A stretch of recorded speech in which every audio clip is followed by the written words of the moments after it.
আসসালামু আলাইকুম, শুভরাত্রি। নিশ্চয়ই সবাই ভালো আছেন। আলহামদুলিল্লাহ, আমিও ভালো আছি। আজকে আমি আপনাদের সাথে একটা বিষয় শেয়ার করব, যে বিষয়টি দেখা যায় যে কম বেশি সকলেই ভুল করে।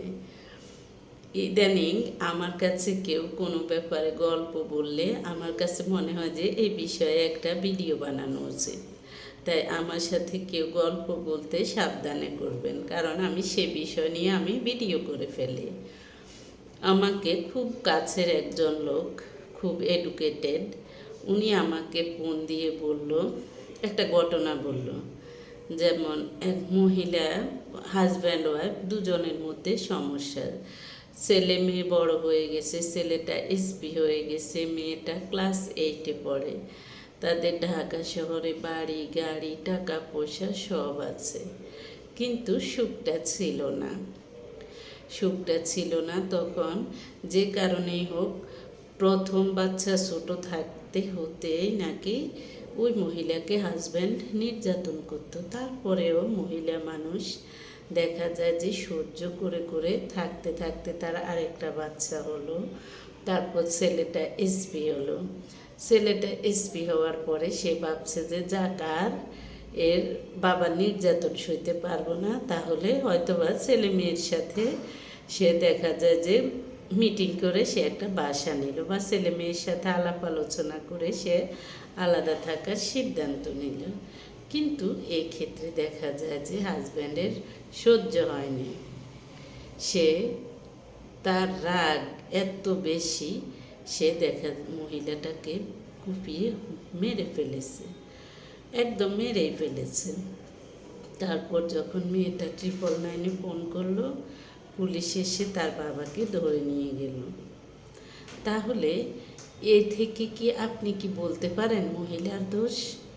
মহিলা, হ্যাঁ, হয়তোবা ভালো ফ্যামিলির মেয়ে, হয়তোবা সে ভালো ফ্যামিলিতে টাকা পয়সা সব কিছুই ছিল, সে বড় লোকের বউ ছিল, ভালো ফ্যামিলির মেয়ে ছিল, এই জন্য সে সেজে গুজে থাকতো। তাই বলে কি আপনি বলতে পারেন মহিলাটা দোষী এক্ষেত্রে? হ্যাঁ, অনেক মহিলা দেখা যায় যে আমাকে যে বলেছে তিনিও কিন্তু এডুকেটেড, কিন্তু তিনি এক কথা বলতেছেন মহিলার দোষ।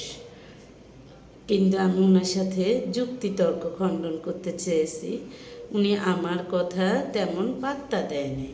তবে আমি মনে করি এক্ষেত্রে আপনি বিষয়টা আপনার উপর ফেলে তারপর আপনি নির্বাচন করবেন। যদি এক্ষেত্রে আপনি হতেন, তখন আপনি কি ভাবতেন যে আপনার দোষ? আমি মনে করি এক্ষেত্রে মহিলাটা নির্দোষ। পুরুষটা হয়তো বদমেজাজি ছিল, আগেও নির্যাতন করত। মহিলা মানুষ দেখা যায় যে অবলম্বন ছিল না, একটা জব ছিল না। এখানে জব থাকলে দেখা যায় যে মহিলারা তাড়াতাড়ি ডিসিশন নিয়ে নেয়, কিন্তু জব না থাকলে বিভিন্ন টর্চার সহ্য করে, নির্যাতন সহ্য করে দেখা যায় যে সতীনের সাথেও সংসার করে যায় মেয়েরা। তো আমি মনে করি এগুলোর জন্য আসলে উচিত একটা বিচার হওয়া উচিত। আর যারা মহিলা হয়ে এভাবে মহিলাকে দায়ী করেন, তারা মনে রাখবেন মহিলারা সহজে সংসার ভাঙতে চায় না। মহিলাদেরকে যদি হাজব্যান্ড সবজি এনে দেয়, সেটা দিয়ে তরকারি করে দেয়। মহিলাদেরকে যদি হাজব্যান্ড কিছু হাত খরচ দেয়, সেটা দিয়ে সংসার সাজায়। মহিলাদেরকে যদি হাজব্যান্ড দেখা যায় যে যাই দেয়, সেটা দিয়ে সে একটা বাড়ি বানিয়ে দিলে সেটাকে সে সুন্দর করে সাজিয়ে রাখে। মহিলারা হলো এমন। তবে হ্যাঁ, কিছু মহিলা আছে তাদের ব্যাপার আলাদা, কিন্তু তাই বলে আপনি সব শ্রেণীকে বলবেন না। যে কোনো কিছু যখন আপনার চোখে ধরা পড়বে, তখন সব ভালো খারাপ সব শ্রেণীতেই আছে, সব পেশাতেই আছে। আপনি একচেটিয়া বলবেন না যে অমুক শ্রেণী খারাপ, অমুক অমুক এরা খারাপ, তমুকরা খারাপ। এ কথা বলা কিন্তু আমি মনে করি সে যত বড় শিক্ষিত হোক বা যেই হোক, তার কিন্তু উচিত না। সে কিন্তু মূর্খের দলেই পড়ে এইভাবে কথা বলাটা। আমি মনে করি ওই যে মহিলার কথা বললাম, সে মহিলাটার আসলে দোষ নেই। মহিলাটা দেখা যায় যে নির্যাতন সইতে সইতে এক পর্যায়ে সে ডিসিশন নিয়েছে, কিন্তু তাই বলে আপনি মহিলা হয়ে মহিলাকে দোষী সাব্যস্ত করবেন না, দোষী ভাববেন না।